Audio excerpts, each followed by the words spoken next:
Hello everyone.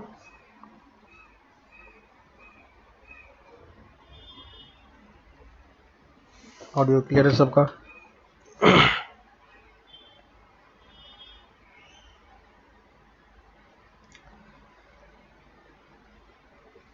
ठीक है, तो प्रीवियस लेक्चर में हमने डिफरेंशियल इक्वेशन का डेफिनेशन देखा था कि कैसे डिफरेंशियल इक्वेशन होता है और कैसे हमने उसका, है ना। तो प्रीवियस लेक्चर में हमने डेफिनेशन देखा और इसमें डिग्री और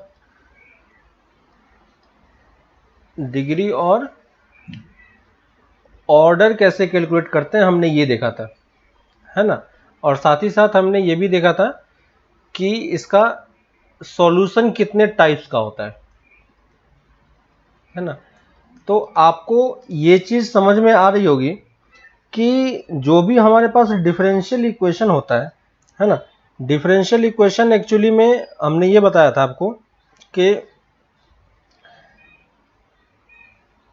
जो डिफरेंशियल इक्वेशन है वो एक्चुअली में क्या होता है,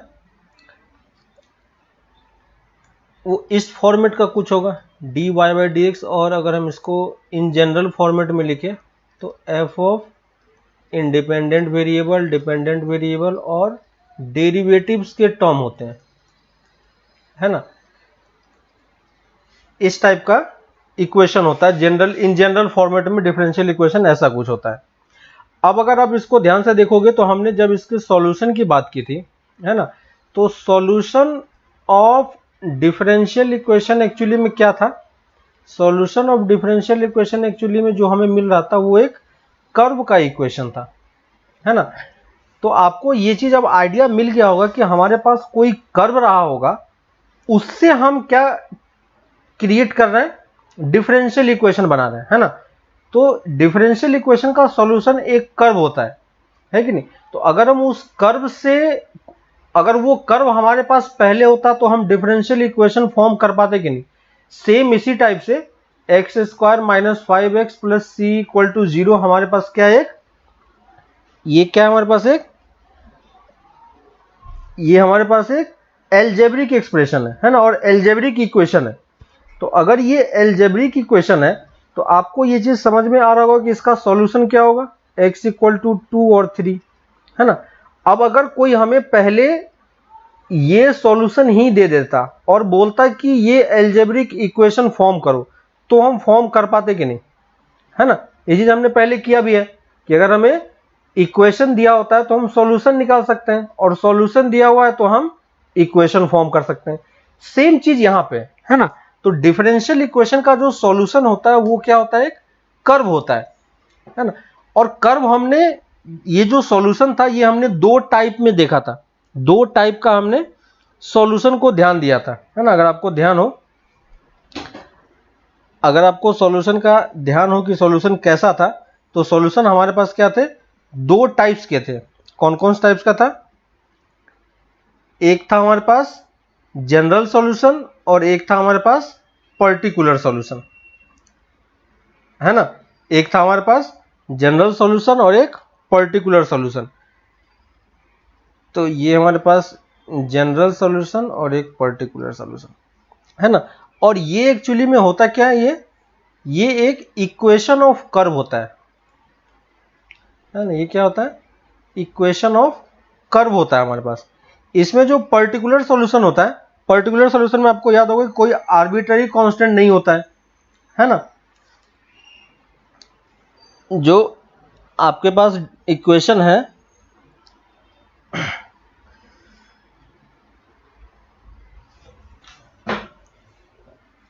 एक मिनट रुको, सही कर रहा हूं।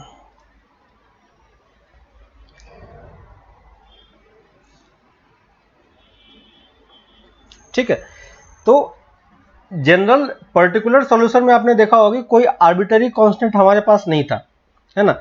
लेकिन जो ये सॉरी पर्टिकुलर सॉल्यूशन में no arbitrary constant, no arbitrary constant, है ना। और जनरल सॉल्यूशन में क्या था हमारे पास, आर्बिट्ररी कांस्टेंट हुआ करता था, है ना। तो अगर आपको याद हो कि जैसे हमारे पास एक लाइन की इक्वेशन हम लिखते थे y equal to 2x plus 3, है ना, तो ये क्या होता है, एक सिंगल लाइन का इक्वेशन होता है ना। लेकिन अगर आप इसी के साथ ये इक्वेशन लिख दोगे y equal to 2x plus c, तो ये क्या हो जाता था, एक फैमिली ऑफ लाइंस बन जाता था, है ना। वैसे ही जो आर्बिट्ररी कांस्टेंट जनरल सॉल्यूशन में होता है, तो इस जनरल सॉल्यूशन को हम क्या बोलते हैं, फैमिली ऑफ कर्व भी बोलते हैं, है ना। ये हमारा क्या है, फैमिली ऑफ कर्व है। और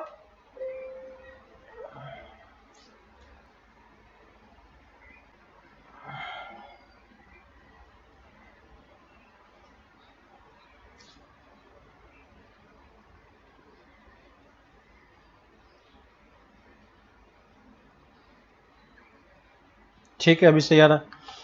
तो जो हम यहाँ पे कर्व की बात बोल रहे थे, है ना, और अगर आपको ये याद हो तो यहाँ पे हमने डिफरेंशियल इक्वेशन फॉर्म किया, है ना।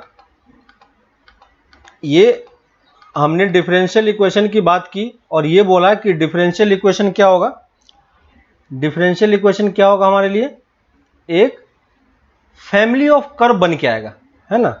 ये कंप्लीटली क्या बनेगा, एक, ये देखो, तो हमने डिफरेंशियल इक्वेशन में जो सॉल्यूशन निकल के आता है ना, उस सॉल्यूशन को हम दो टाइप में डिवाइड करते थे, जनरल सॉल्यूशन और पर्टिकुलर सॉल्यूशन, है ना। और इसको इस एग्जांपल के थ्रू सोचो कि जो हम ऑलरेडी पढ़ चुके हैं पहले, कि ये एक क्या है, सिंगल लाइन का इक्वेशन है ना, और ये सिंपल लाइन का इक्वेशन है, और ये एक्चुअली में क्या बता रहा है हमारे पास, फैमिली ऑफ लाइन बता रहा है ना। फैमिली ऑफ लाइन क्यों है, क्योंकि इसमें ये आर्बिट्ररी कांस्टेंट है, सी की वैल्यू डिपेंड करेगा कि क्या हो रहा है ना।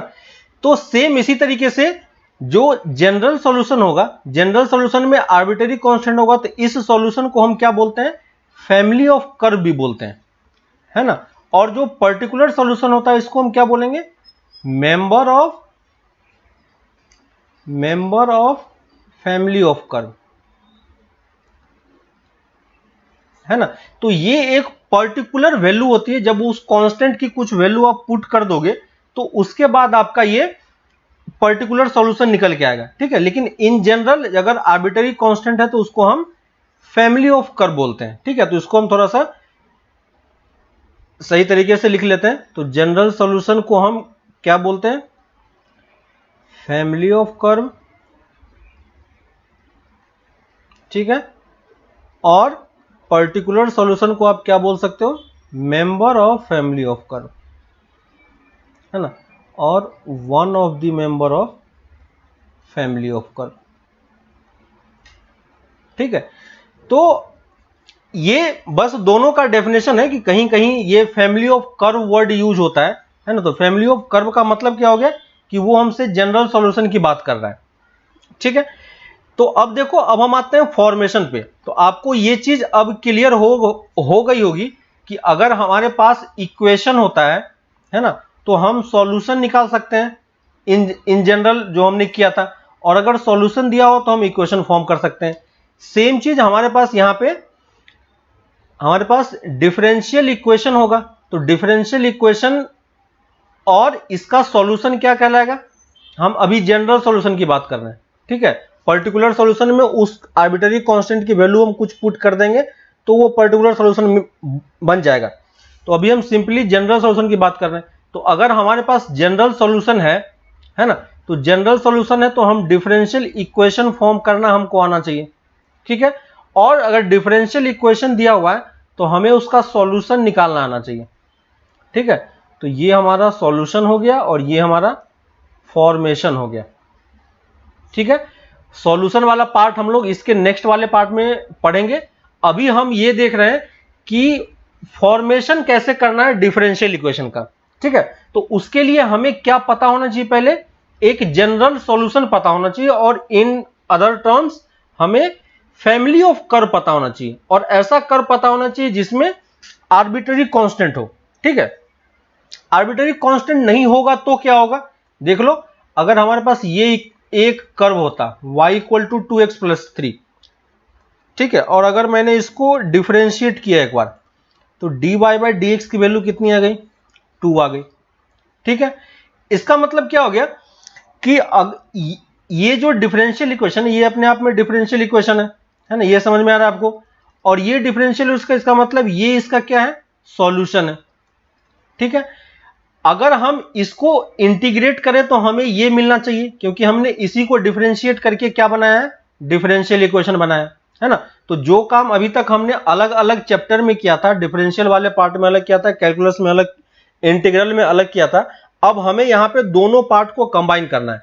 ठीक है, अगर किसी जनरल कर्व से आपको सॉल्यूशन, जनरल कर्व से आपको डिफरेंशियल इक्वेशन फॉर्म करना है तो हमें क्या करना होगा, डिफरेंशिएट करना होगा, है कि नहीं, ये आपको समझ में आ रहा होगा। और अगर डिफरेंशियल इक्वेशन से जनरल सॉल्यूशन में जाना है तो हमें क्या करना होगा, इंटीग्रेट करना होगा, है ना। तो ये दोनों प्रोसेस अलग अलग है। तो हमें अभी बस इस वाले पार्ट पे हम आ रहे हैं कि फॉर्मेशन कैसे करना है। तो मैं बता रहा था कि हमें जब भी डिफरेंशियल इक्वेशन फॉर्म करना है वो जनरल सॉल्यूशन से ही करना है। क्यों ऐसा करना है, क्योंकि पर्टिकुलर सॉल्यूशन में देखो, अगर आप इसको डिफरेंशिएट करोगे तो ये तो हमें मिल जाएगा, ये सही बात है, लेकिन अगर हम इसको इंटीग्रेट करें तो हमें फिर से ये भी मिलना चाहिए, है कि नहीं। अब अगर आप इसको इंटीग्रेट करोगे तो एग्जैक्टली आपको ये 3 नहीं मिलेगा, है ना, क्योंकि हमें कुछ कंडीशन नहीं पता है ना। तो यहां से जब आप इंटीग्रेट करोगे तो आपको इसी टाइप का कर्व मिलेगा, लेकिन एक जनरल कर्व मिलेगा, उसमें c की एक पर्टिकुलर वैल्यू के लिए ये सॉल्यूशन हमें इसका मिलेगा, है ना। इसका मतलब क्या हो गया कि अब अगर मान लो कि किसी को ये डिफरेंशियल इक्वेशन दिया होता है, ठीक है, उसने इसको एक बार डिफरेंशिएट किया, ये हो गया, इसने इसी को एक बार और डिफरेंशिएट कर दिया, तो वैल्यू कितनी हो गई, 0 हो गई। अब ऐसा कोई रूल तो नहीं है कि हम डिफरेंशियल इक्वेशन में एक dy by d x he use कर सकते हैं, है ना। हम कितने भी ऑर्डर का डेरिवेटिव यूज कर सकते हैं, इसी को मैं 5 बार भी डिफरेंशिएट कर सकता हूं, है कि नहीं। तो ये वाला पार्ट हमारे पास आ जाएगा। तो ये भी इसका डिफरेंशियल इक्वेशन है या नहीं, ये हम कैसे पता करेंगे। तो प्रोसेस वही है कि आपको क्या करना है, बार बार इंटीग्रेट करके देखना है कि आप उस तक पहुंच पा रहे हो कि नहीं, है ना। तो आपको यहां पे समझ में आ रहा हो कि ये वाला पार्ट और इस वाले पार्ट से आप यहां तक नहीं पहुंच पाओगे, है ना। सिर्फ ये इसी ऑर्डर का होना चाहिए, और यहां से भी हम डायरेक्टली यहां तक नहीं पहुंच पाएंगे जब तक हमें कुछ एक कंडीशन ना दिया रहे, है ना, ताकि हम इस c की वैल्यू निकाल पाए। ठीक है, इसलिए हम पर्टिकुलर सॉल्यूशन से डिफरेंशियल इक्वेशन फॉर्म नहीं करते हैं। ठीक है, तो फर्स्ट पॉइंट जो हमें ध्यान रखना है, फॉर्मेशन ऑफ, लिख लेते हैं, फॉर्मेशन ऑफ डिफरेंशियल इक्वेशन, है ना। तो फर्स्ट पॉइंट जो आपको ध्यान रखना है वो ये है कि जब भी हम डिफरेंशियल इक्वेशन फॉर्म करेंगे तो फर्स्ट पॉइंट ये होगा कि differential equation should only be formed with general solution. ठीक है, प्रीवियस लेक्चर में मैंने ये बताया था कि कोई general solution given differential equation का सॉल्यूशन है या नहीं, वो हम देख के बता सकते हैं। कैसे, नंबर ऑफ कांस्टेंट से, है ना। तो यहां पे अभी हम यही चीज फॉलो करेंगे कि हमें करना क्या है कि number of arbitrary constant, number of arbitrary constant involved in general solution, number of arbitrary constant involved in general solution is the or will be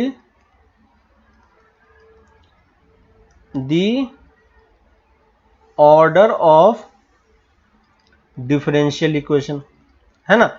तो यही चीज मैं यहां पे बताने का ट्राई कर रहा था कि यहां पे देखो कांस्टेंट 2 हैं, ये भी कांस्टेंट है, ये भी कांस्टेंट है, लेकिन ये दोनों नोन कांस्टेंट है ना। तो अब अगर हमें इसको डिफरेंशिएट करना है तो हमें पता नहीं कि कितनी बार डिफरेंशिएट करना पड़ेगा, लेकिन जैसे जैसे आप ऑर्डर इंक्रीज करते जाओगे आप इस सॉल्यूशन पे नहीं पहुंच पाओगे, है ना। तो इस सॉल्यूशन पे, इसीलिए यहां पे हमने ये लिखा कि अगर आपको कोई डिफरेंशियल इक्वेशन फॉर्म करना है तो उसका कुछ ना कुछ तो ऑर्डर होगा ही, है ना। तो वो ऑर्डर कैसे डिसाइड होगा, वो ऑर्डर डिसाइड होगा कि जनरल सॉल्यूशन में आपका नंबर ऑफ आर्बिट्ररी कांस्टेंट कितना है। ठीक है, आर्बिट्ररी कांस्टेंट मतलब वो कांस्टेंट जो हमें पता नहीं है, ठीक है, जिसकी वैल्यू हम एग्जैक्टली पता नहीं होती, वो क्या होता है, वेरी करता है ना। तो इस चीज को ध्यान में रख के हमें ये करना है। थर्ड पॉइंट ये है, third point, there should not be, third point, there should not be any arbitrary constant, there should not be any arbitrary constant in differential equation.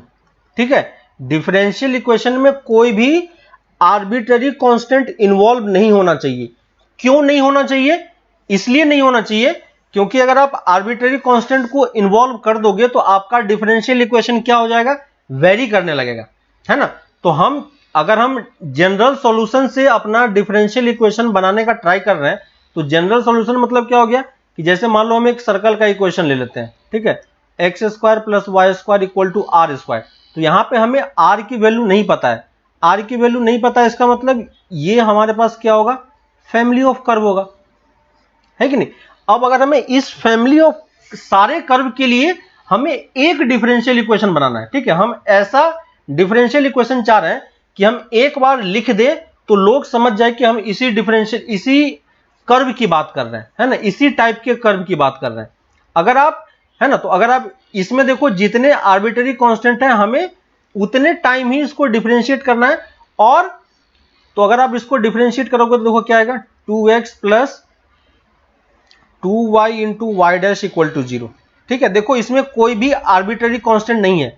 अगर इस वाले इक्वेशन में कोई आर्बिट्ररी कांस्टेंट होता, ठीक है, मान लो कि कुछ इक्वेशन हमारा इस टाइप का आता है, इक्वल टू आर टाइप का आ जाता है ना, आर को हमने एलिमिनेट नहीं किया, तो अगर ये इस टाइप का कुछ क्वेश्चन होता तो यानी ये डिफरेंशियल इक्वेशन आर की डिफरेंट वैल्यू के लिए अलग अलग हो रही है। यानी क्या कर रहे हैं हम, फिर से वही चीज कि हम एक इस टाइप का इक्वेशन फॉर्म कर रहे हैं, है ना, किसी पर्टिकुलर सॉल्यूशन के लिए हम एक डिफरेंशियल इक्वेशन बना रहे हैं, है ना। तो कोई इक्वेशन पता होगा तो आप उसका डिफरेंशियल इक्वेशन बनाओ, है ना। लेकिन हम ऐसा नहीं चाह रहे हैं, हम चाह रहे हैं कि एक फैमिली ऑफ कर्व के लिए हम एक डिफरेंशियल इक्वेशन से काम कर सके, है ना। बार बार हर एक इक्वेशन के लिए हम अलग अलग डिफरेंशियल इक्वेशन नहीं निकाले।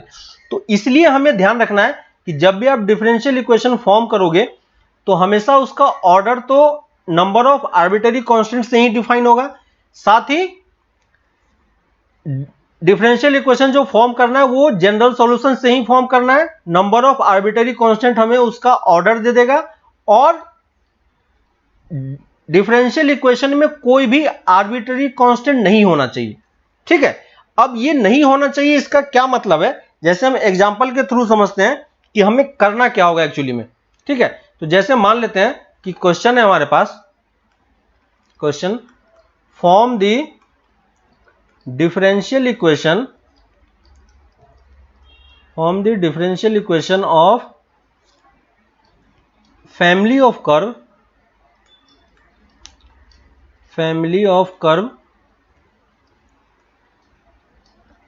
y equal to 2x plus c। ठीक है, ये हमारे पास एक जनरल सिंपल सा इक्वेशन है। तो हमारे पास इक्वेशन क्या है, y equal to 2x plus c। अब इसमें देखो अगर हमें इससे डिफरेंशियल इक्वेशन फॉर्म करना है तो पहले हमें देखना होगा कि इसमें आर्बिट्ररी कांस्टेंट कितना है ना। तो यहां पे हमें दिखाई दे रहा है कि सिर्फ एक ही आर्बिट्ररी कांस्टेंट है, ये भी कांस्टेंट है, लेकिन ये कौन सा कांस्टेंट है, ये नोन कांस्टेंट है ना। तो हम नोन कांस्टेंट की बात नहीं कर रहे हैं, हम आर्बिट्ररी कांस्टेंट की बात कर रहे हैं।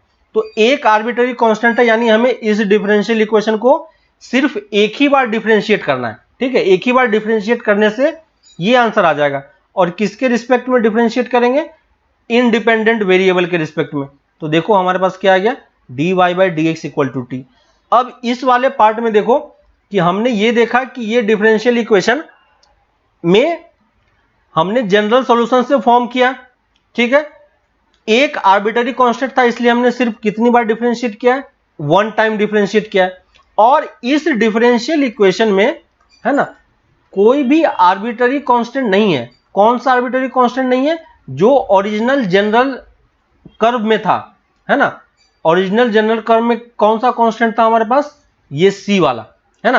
तो ये सी इस पार्ट में नहीं होना चाहिए। तो इस पर्टिकुलर केस में क्या हो रहा है कि आपने इक्वेशन को डिफरेंशिएट किया और आपका वो आर्बिट्ररी कांस्टेंट ऑलरेडी एलिमिनेट हो गया, है ना। तो यहां पे डायरेक्टली यही हमारा क्या हो जाएगा, डिफरेंशियल इक्वेशन हो जाएगा, है ना। और अब आपको ये समझ में आ रहा होगा कि इसको अगर हम इंटीग्रेट करेंगे तो हम यहां तक पहुंच सकते हैं, है ना। ये जनरल पॉइंट है, तो हम एक जनरल कांस्टेंट हमें ऐड करना पड़ेगा और वो ऐड करके आप निकाल सकते हो, है ना। तो ये सही है। अगर मान लो इसी में मैं दूसरा क्वेश्चन ले लेता, y equal to mx plus 2, है ना। ये भी क्या है, डिफरेंशियल, ये भी क्या है, फैमिली ऑफ कर्व है ना। ये भी क्या है, फैमिली ऑफ कर्व है। क्यों, क्योंकि आर्बिट्ररी कांस्टेंट एक इन्वॉल्व है ना। और इसको हम क्या बोलते हैं, फैमिली ऑफ लाइंस बोलते हैं, जिसका y इंटरसेप्ट सेम है, बस स्लोप चेंज हो रहा है, ठीक है। लेकिन हम उस पर अभी नहीं जा रहे हैं, हमें यहां पे एक आर्बिट्ररी कांस्टेंट दिख रहा है, तो हम इसको कितनी बार डिफरेंशिएट करेंगे, एक बार डिफरेंशिएट करेंगे। और देखो dy by d x equal to किया तो हमारे पास क्या आ गया, m आ गया, ठीक है।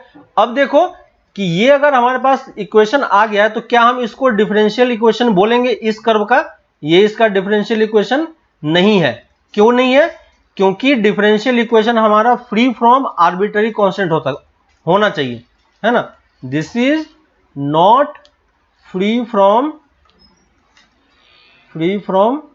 आर्बिट्ररी कांस्टेंट, ठीक है। तो ये आर्बिट्ररी कांस्टेंट से फ्री नहीं है, इसलिए हम इसका डिफरेंशियल इक्वेशन नहीं बोलेंगे। ये डिफरेंशियल इक्वेशन है ना, उसमें कोई डाउट नहीं है, लेकिन इसका डिफरेंशियल इक्वेशन हम इसको नहीं बोलेंगे, क्योंकि ये फ्री फ्रॉम आर्बिट्ररी कांस्टेंट अभी तक नहीं हुआ है, ठीक है। तो हम इसको सॉल्व कैसे करेंगे, ठीक है। तो हम फिर से क्वेश्चन पे आते हैं, y equal to mx plus 2 था, ठीक है। और इसको हमने डिफरेंशिएट किया तो y डैश इक्वल टू क्या आ गया, 1 आ गया, ठीक है। अब हमें इसी दो इक्वेशन को, इसको मैं इक्वेशन 1 बोल दूंगा और इसको मैं इक्वेशन 2 बोल रहा हूं, ठीक है। इन्हीं दो इक्वेशन को यूज करके आपको इस आर्बिट्ररी कांस्टेंट को एलिमिनेट करना है, ठीक है। तो आपको ये चीज इजीली दिखाई दे रहा है। यहां से हम m की वैल्यू निकाल के इसमें पुट कर देंगे तो y की वैल्यू कितनी हो गई, y डैश x प्लस 2, ठीक है। और ये हमारा क्या है, डिफरेंशियल इक्वेशन है।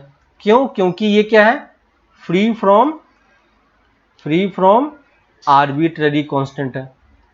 क्लियर है, आर्बिट्ररी कांस्टेंट से फ्री नहीं होगा तो ये वेरिएबल डिफरेंशियल इक्वेशन बन जाएगा, ठीक है। तो हमारे कोर्स में वो वाला डिफरेंशियल इक्वेशन नहीं है, ठीक है। हमें सिर्फ वही डिफरेंशियल इक्वेशन फॉर्म करना है जो फ्री फ्रॉम आर्बिट्ररी कांस्टेंट हो। क्लियर है। तो डिफरेंशियल इक्वेशन फॉर्म करने का आपको तरीका समझ में आ रहा होगा। इसी में थर्ड इक्वेशन में लेता हूं, y equal to mx plus c, ठीक है। y equal to mx plus c. अब यहां पे अगर आप ध्यान दोगे तो यहां पे कितने आर्बिट्ररी कांस्टेंट है, 2 आर्बिट्ररी कांस्टेंट है ना, 2 आर्बिट्ररी कांस्टेंट। तो अगर 2 आर्बिट्ररी कांस्टेंट है तो हमें इस इक्वेशन को कितनी बार डिफरेंशिएट करना पड़ेगा, 2 बार डिफरेंशिएट करना पड़ेगा, है ना। एक बार डिफरेंशिएट करने से आप 2 कांस्टेंट को एलिमिनेट नहीं कर पाओगे, ठीक है। जैसे मान लो कि अगर मैंने इसको डिफरेंशिएट किया तो y डैश की वैल्यू कितनी आ गई, m, है ना। y dash equal to m हो गया। अब आप सोचोगे कि हम इस दोनों को यूज करके m और c दोनों को एलिमिनेट कर दें, तो ये कभी पॉसिबल नहीं हो पाएगा, है ना, क्योंकि हमारे पास 2 अननोन है, 2 आर्बिट्ररी कांस्टेंट है और यहां से y डैश की वैल्यू एक ही आई है। इसका मतलब हमें इसको 2 बार डिफरेंशिएट करना है।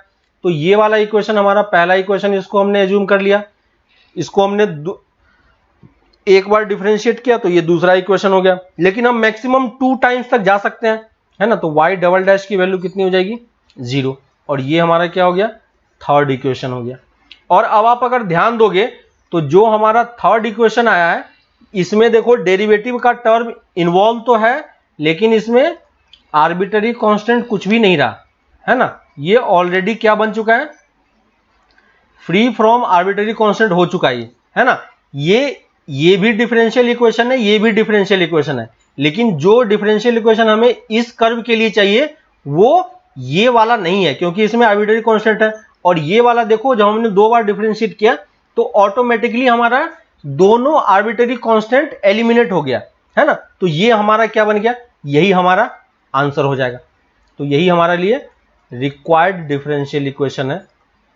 इस इक्वेशन का डिफरेंशियल इक्वेशन अगर कोई बोलेगा तो हम डायरेक्टली ये लिखेंगे, है ना। तो ये एक पॉसिबिलिटी होती है कि जब आप क्वेश्चन करो तो हो सकता है कि किसी केस में डिफरेंशिएट करने के साथ ही वो डिफरेंशियल इक्वेशन क्या हो जाए, एलिमिनेट हो जाए, है ना। ये पॉसिबल है, लेकिन हमेशा ये चीज पॉसिबल नहीं होगा कि हम ये सोच के बैठे कि जितने आर्बिट्रेरी कांस्टेंट है उतने टाइम्स हम डिफरेंशिएट करेंगे तो हमारा इक्वेशन, हमारा जो कांस्टेंट है वो एलिमिनेट हो जाएगा, है ना। तो ये पॉसिबल नहीं है।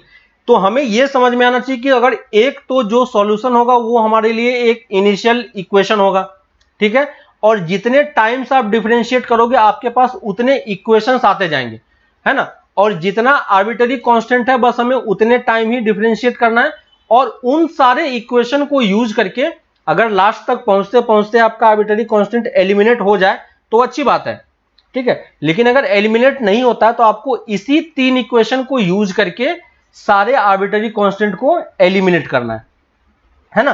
तो बस ये चीज हमें ध्यान रखना है। पहली चीज तो ये हो गई। दूसरी चीज, एक और चीज है यहां पे कि मान लो कि हमारे पास इक्वेशन इस टाइप का कुछ है, ठीक है। मैं इक्वेशन ले रहा हूं y equal to sine of x plus c, ठीक है। अब देखो अगर हम इस इक्वेशन को सॉल्व करने का ट्राई करें, ठीक है, तो कैसे सॉल्व करेंगे, y equal to a times sine x plus c, है ना। तो हमें इसे सॉल्व करना है, इसका डिफरेंशियल इक्वेशन बनाना है। तो आपको ये दिख रहा होगा कि इसमें कितने आर्बिट्रेरी कांस्टेंट है, 1 आर्बिट्रेरी कांस्टेंट है, यानी हमें इसे कितने बार डिफरेंशिएट कर सकते हैं, सिर्फ एक बार, है ना। तो ये हमारे लिए ऑलरेडी एक इक्वेशन फॉर्म हो चुका है। दूसरा इक्वेशन हम इसको डिफरेंशिएट करके निकालेंगे। तो जब आप इसको डिफरेंशिएट करोगे तो आपके पास क्या आ जाएगा, y equal to cos x plus c, ये दूसरा इक्वेशन हो गया। और अब आपको समझ में आ रहा है कि पहले हमारा अभी तक आर्बिट्रेरी कांस्टेंट एलिमिनेट नहीं हुआ है ना। यहां पे भी देखो जो था वो यहां पे अभी भी है, तो हमें इसको एलिमिनेट करना है। एलिमिनेट करने के लिए क्या कर सकते हो, तो याद होगा आपको कि ऐसा क्वेश्चन हमने पहले भी किया था कि जब भी आपके पास साइन कॉस का टर्म होता है तो आप क्या कर सकते हो, स्क्वायर करके ऐड कर सकते हो, है ना। तो अगर आप इन दोनों इक्वेशन को क्या करना है, हमें स्क्वायर करके ऐड कर देंगे, है ना। इसके अलावा हम इसको एक बार और डिफरेंशिएट नहीं करेंगे, क्यों, क्योंकि एक ही आर्बिट्रेरी कांस्टेंट है। तो स्क्वायर करके ऐड करोगे तो क्या होगा, y square plus y dash का होल स्क्वायर इक्वल टू 1। यही हमारा क्या हो गया, डिफरेंशियल इक्वेशन हो गया।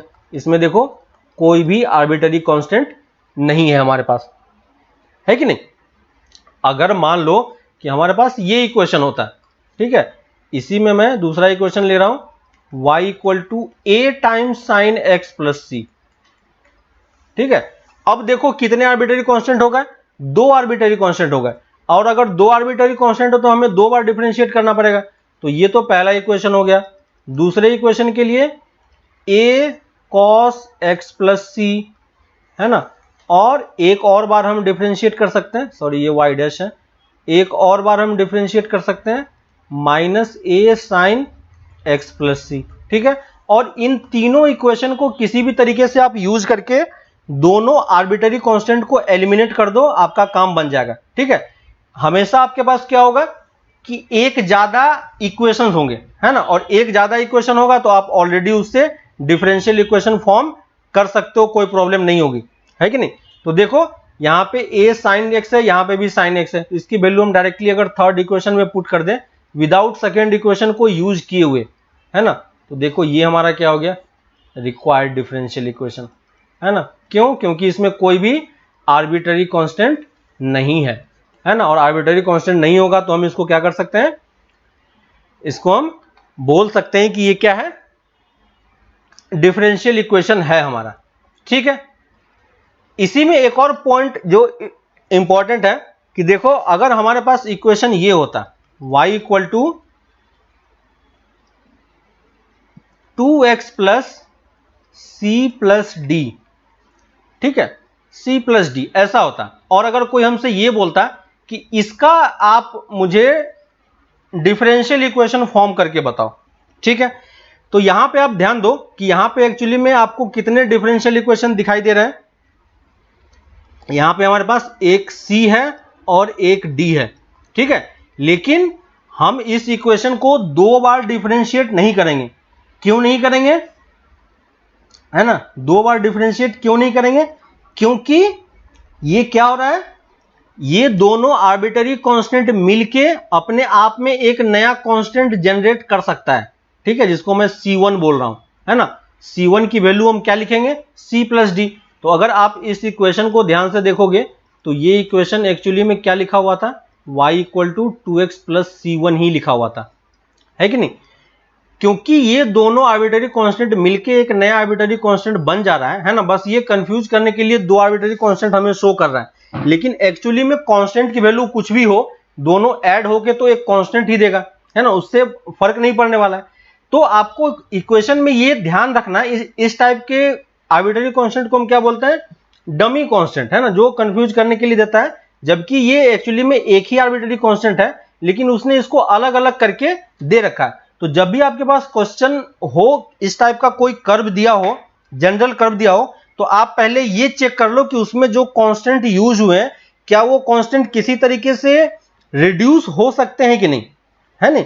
अगर रिड्यूस हो जाए तो अच्छी बात है, उसको हम रिड्यूस करके सिंगल में कर लेंगे। यानी अगर हमें इसे डिफरेंशिएट करना होगा तो हम सिर्फ कितनी बार करेंगे, एक ही बार डिफरेंशिएट करेंगे।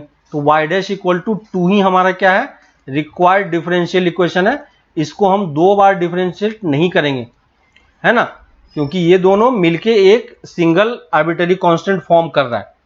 क्लियर है। तो एक यहां पे हम पॉइंट बना के लिख लेते हैं ताकि ध्यान रहे, पॉइंट बना के लिख लो।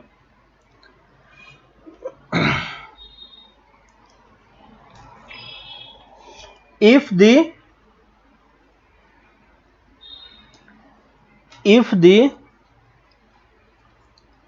arbitrary constant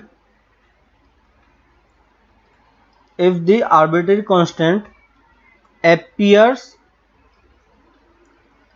in addition, subtraction,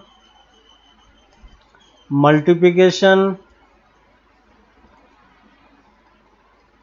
or division, then we can club them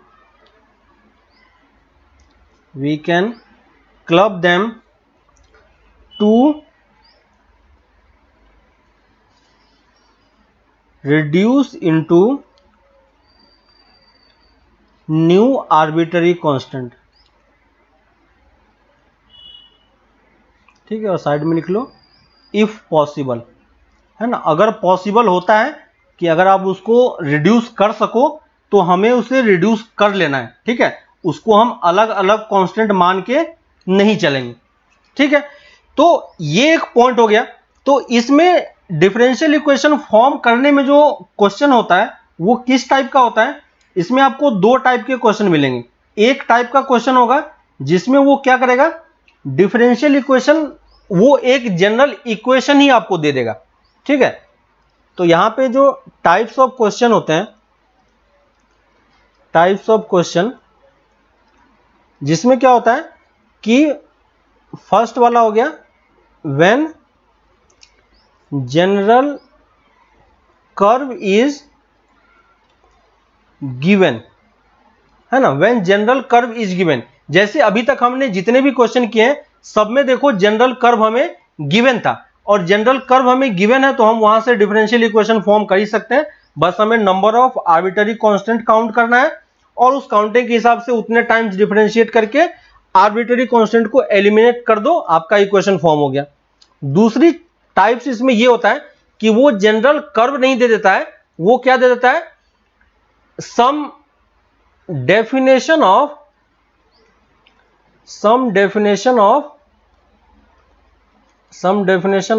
family of curve,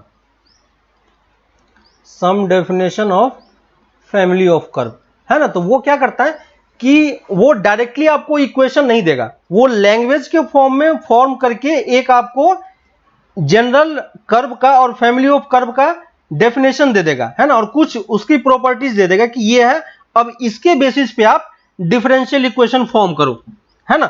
तो हम कैसे फॉर्म करेंगे, तो देखो जैसे इसका हम एक एग्जांपल कर लेते हैं तो आपको और अच्छे तरीके से क्लियर होगा कि अगर हमें मान लो कि एक क्वेश्चन दिया हुआ है, लिख लो question, form a differential equation of family of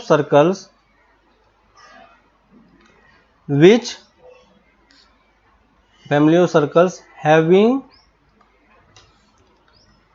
center at the origin।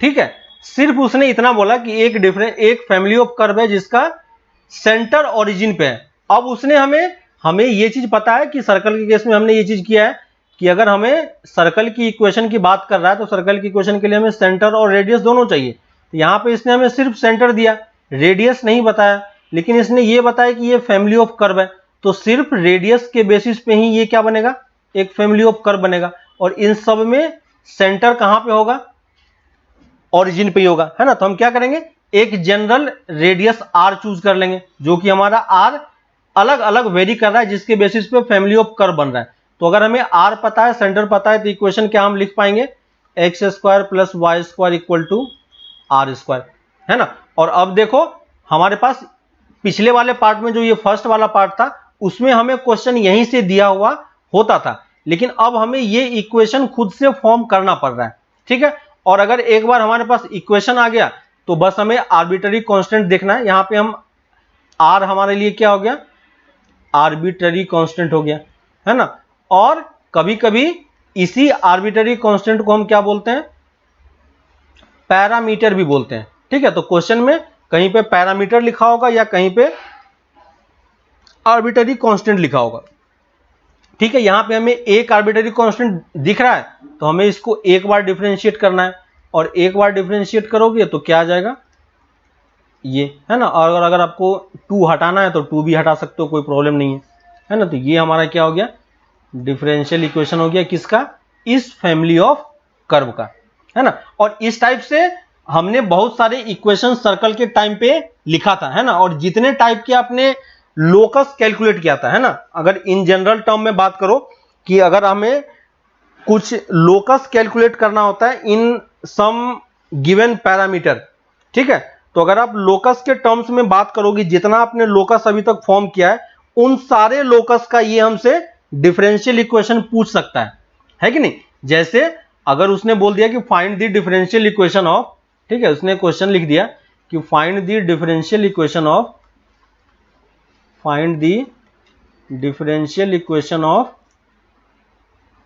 Ellipse, find the general equation of ellipse x square upon a square plus y square upon b square equal to 1, ठीक है।